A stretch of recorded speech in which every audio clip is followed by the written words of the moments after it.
Hey guys, Dr. Ben here, F8 Well Centers. We're going to talk about autoimmune today. We're going to talk about what we're seeing with patients that go through this process of getting their autoimmune actually reversed. They stop this autoimmune from flaring up, their numbers go away, their symptoms go away, and people always are like, it's in remission. Well, whether it's in remission or not, their symptoms truly can go away. The autoimmune conditions can go away. And we see this all the time. So let's get into the basics of what autoimmune is. And if you've got questions at all, pop those down below. Love to hear you guys. Love to answer questions in here and just give you as much as we can for just taking massive action and getting your life back. Because here's the problem is that so many of you, whether it's autoimmune or digestion or blood sugar or brain or whatever is going on, you are not living your fullest life. And that's what I want to give you guys today, give you this ability to truly take some massive action. And so autoimmune, let's go through just some of the basics of autoimmune. There's over 190 named autoimmune conditions. Third leading cause of death when you lump them all together. What does that mean? Well, it doesn't matter if it's MS, if it's Hashimoto's, if it's lupus, Sjogren's, any of these autoimmune conditions, they all have the same basic underlying issues. And so and let me know down below if you're dealing with an autoimmune condition, if a loved one's dealing with an autoimmune condition. I mean, it's rampant. I was reading through some of the celebrities yesterday that are dealing with autoimmune conditions, and you've got Venus Williams, you've got a Kardashian, you've got with psoriasis, you've got multiple singers, all types of different people are dealing with this. There's Jay's got CIDP, Mariana is good to see you. Melissa's got Hashimoto's. We've got a lot of different ones. We could probably, if everybody listed what they have going on, we'd probably see 50, 60 different autoimmune conditions labeled down below. Yes, MS on here. So all of these different conditions. But here's the basic underlying premise and why it's the same. Alex has psoriasis, is that it's the body going into this haywire state. The body is attacking its own tissue. We've got Liza, root cause of my autoimmune was my breast implant illness. So again, it can be driven by a lot of different things. Felicia, systemic scleroderma. That's okay. I know what you're talking about. Vitiligo for Pat, where you're losing the pigment in the skin. The body goes haywire. So every single one of you, the thing you have in common is your body is attacking its own self. Julie's got Hashimoto's and vitiligo, and new diagnosis of LADA 6 months ago. I have 8 autoimmune conditions, Dawn does. So think about this. Why would we have multiple? Well, what the research shows is that the average person, over 50% of people with one autoimmune has multiple. And just like we had Dawn there, is dealing with 8 of them. Sandy's got lichen sclerosis, Gina's got lupus, RA, Raynaud's, Sjogren's, probably all related to my breast implants. Donna's got Hashimoto's, Lyme, and mold, and those all go together as well. So here's the deal, is that all of these conditions, the underlying root cause is that the body's going haywire. Now, there's a lot of things that can drive the body to attack its own tissue, just like Gina and some of these different ones. Breast implants can do that. Just like Donna, mold or mold irritation can stimulate that. So you move into a moldy house, and it can drive this immune inflammatory cascade in the body. But what we're looking at, I draw this out. I draw out a circle and say, okay, blood sugar, adrenals. Hold on, let me fix this one.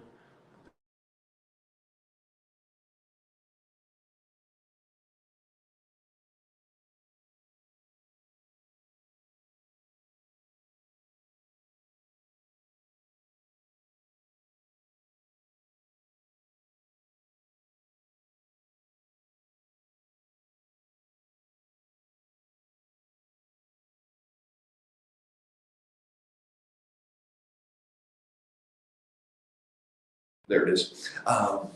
So what we look at is that you've got to look at all these different systems, because even if you're like, you know what, I know it was after having a baby, I know it was after moving in that moldy house, I know it was after I got that job. Yeah, sorry about the sound, guys. My alarm went off on my phone and then it muted it. So let me know if you guys can still hear me.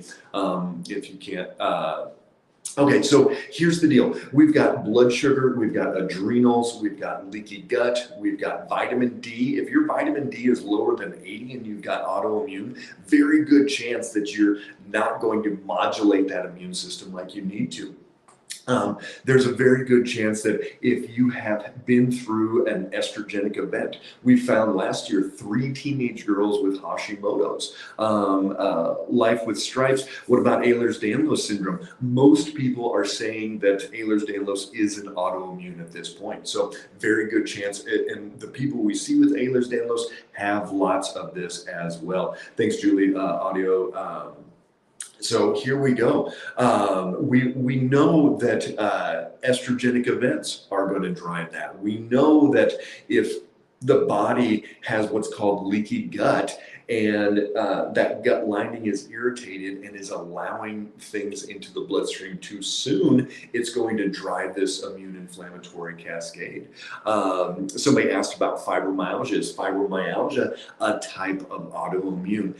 Not specifically, we can't correlate that, because here's the deal with fibromyalgia. Fibromyalgia is a lumped condition, and it doesn't have a set thing like, ooh, if you have fibromyalgia, your body's attacking this system. That's not how that goes. You know, remember in the old days, they would push on these sore spots and go, oh, you've got fibromyalgia. Now it's based on pain and fatigue and all these different things.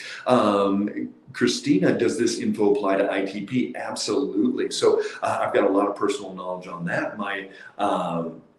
And Brenda, yes, diverticulitis can be fixed and helped, and so absolutely. So my wife, when she was going into college, she had to get her MMR booster vaccines, and so she got those, and 2 weeks later, she developed ITP. It's stimulated, hey Paula, it stimulated this immune inflammatory cascade, it stimulated autoimmune, and her body started attacking her platelets. Her platelets went down like 7,000. She was bruising. They said, if you fall down, you're going to, you might die. And so they said you could be on prednisone the rest of your life, which she was feeling horrible. Anybody ever been on prednisone? Let me know if you liked that one. Click that down below there. You know, how bad was prednisone? You can be on prednisone the rest of your life as an 18-year-old, or we can take out your spleen. And so she had this autoimmune develop, and they said, okay, well, screw that, just take out my spleen. So they took out her spleen, but never addressed the underlying symptoms. So we had to go through years of getting her body back in shape, and then we moved into a moldy house, and that drove more autoimmune. And so, you know, it's definitely been an issue in ITP. Absolutely. MS is an autoimmune condition. My mom had MS, and when I was in high school, she had to go on disability, went through the whole drugs, went onto wheelchair, had a cane, all these different things. And ultimately found a great doctor. This was way back when I was in school, and said, hey, you know what? I am not prednisone is yucky. It's like a miracle for me. Wipes out my inflammation within days. Gina, yeah. And yet long term, it's not your friend. And so my mom, she had this full blown, yes, celiac is autoimmune as well. My mom had full blown MS, was having to be in a wheelchair. My dad would wheel her down in the airport, pick me up, all those things. She found a doctor that did functional medicine even before it was called functional medicine. They started unwinding all of these issues. She gave away her cane, gave away her wheelchair. She got off all the drugs, and she now 79 years old. She just took my soon to be 18-year-old fishing yesterday. She does Granny boot camp, does all types of stuff, and she has no more plaquing. She does not have Graves', yes, is an autoimmune condition as well. She does not have MS anymore, and just saw a neurologist for a eye thing, and they did an MRI of the brain, and they go, oh, looks like there's some old scarring in there. Maybe, what was that? And she said, oh, I used to have MS. And he said, oh, you know that never goes away. And she's like, it does. I haven't had a flare in almost 20 years. And so, you know, that is is massive. Love your mom's story. Yeah, thank you. I mean, she's an amazing lady. If anybody's been in my office and she's here, you'll see her. She's just this little bundle of energy. And literally, she would be gone. She would be dead, would no longer be here if she would have stayed on that same track. So, Ehlers-Danlos, yeah, there is a genetic component to it. But yes, a lot of people are considering that it is triggered by autoimmune. Remember, just because somebody has genetic predisposition from things does not mean that it is the whole story. There is something called epigenetics, and epigenetics is what causes the body to express these genes in a certain way. So absolutely, there is obviously a genetic predisposition for that, and we see it in certain family members and things. But guess what? We do not see it that everybody has to have it that has those same genetics. Yep. So on LDN treatments, how's that going for you, Rosita? Felicia, great. Yeah, amazing news on my mom. She's doing amazing. And so we've seen this so many times with patients as well. We have multiple patients with MS that no longer are dealing with MS. Their neurologists are saying their plaquing is going away. They have less plaquing. The plaque that were there are now gone. What general kind of diet do you recommend? So here's the best diet for you. Ready? The best diet for you is going to be one that stabilizes your blood sugar, because this is so important with autoimmune. Every time that blood sugar goes up too high or goes down too low, it revs up that immune response and it causes the body to attack its own tissue more. So if you have Hashimoto's, it's going to attack more of this. Pontiac girl, can you be my doctor? Yeah, click the link in the bio and we'll set up a call. So here's the deal with blood sugar. Every time it spikes, every time it crashes, you destroy more tissue. This is why we ultimately got continuous glucose monitors on everybody, so we can see consistent blood sugar stabilization. So blood sugar, so if you eat, your blood sugar needs to stay between 85 and 110. Patricia, my husband got diagnosed with a thyroid problem. He's been struggling with muscle pain, so tired.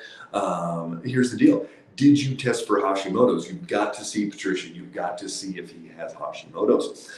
So blood sugar stabilization doesn't mess with your digestion. So no heartburn, reflux, indigestion, gas, bloating, anything at all in that digestive tract from the foods that you're eating. It shouldn't cause any inflammation. So if your ring is hard to get off the next day, that is going to not be good food for you. If it causes you to gain weight, that's not going to be good food for you. So for our patients, there is no magic diet except what they figure out specifically for their body. Some people can eat corn, other people can't. Some people can eat fruit, other people it spikes their blood sugar. So there is so many different things. Deep sleep is important. Yes, absolutely. What is the best time to stop eating, Felicia? Most people in the 3-4 hours before bedtime. Absolutely before that, but depends on the person. Yep, got MS, and so is there a place I can email you and get your opinion on it further? Yeah, click the link in the bio. In my bio there, you can click that for those of you guys on TikTok as well. And let me see, I've got a couple other questions here.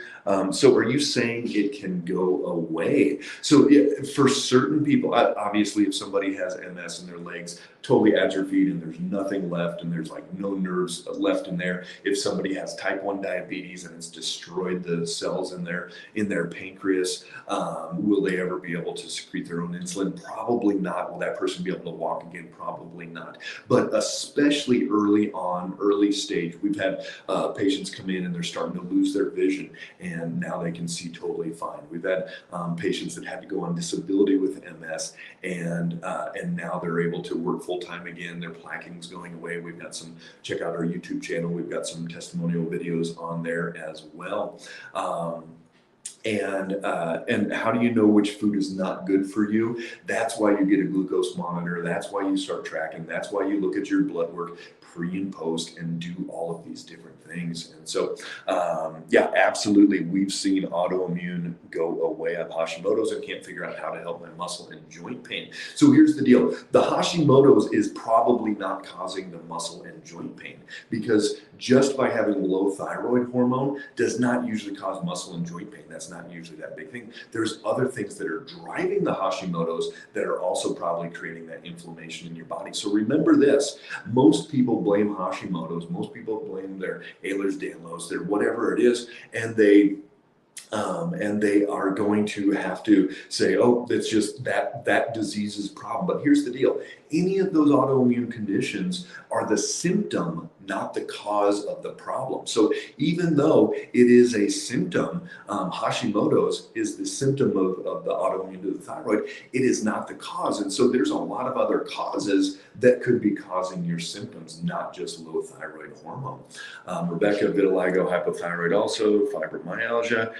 Destiny, have you helped patients with POTS? Absolutely. We've seen a lot post-COVID shot. We've seen a lot of people with POTS. That's where you get dizzy when you stand up or move positions. And yes, absolutely, we've seen some massive changes with that. So I've got to jump, guys, got patients, but hey, autoimmune, if you dig deep, if you go where you need to, you're going to be able to see massive changes. And it's not just take the magic drug. That's not going to fix it. If you've got questions, drop those down below. We'll be watching these the rest of the day and be answering those questions. If you need support, if you need a massive blood test done and look at all these markers that your doctor won't run, if you need to take a step back and say, which of my systems are not working, and not just look at, okay, I'm having symptoms, cover up those symptoms, but fix the systems, let us know. Click the link in the bio, send us a DM if you're on Facebook or YouTube, and we'll be able to sit down, talk to you about what that looks like, how we can drop ship blood work to you anywhere in the country. We work with patients all over the world. So if you need help, if you're not getting